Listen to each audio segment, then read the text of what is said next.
ఉదయం 6 గంటల నుంచి భక్తులచే ప్రతి నిర్మల్ జిల్లా కడెం ప్రాజెక్టుకు ఎగువ ప్రాంతాల నుంచి భారీగా వరద నీరు చేరుతోంది.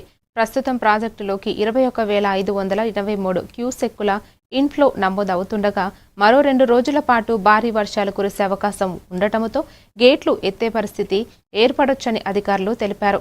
దిగువ ప్రాంత ప్రజలు అప్రమత్తంగా ఉండాలని, ప్రవాహ ప్రాంతాలకు వెళ్లవద్దని project executive engineer Praveen Kumar హెచ్చరించారు.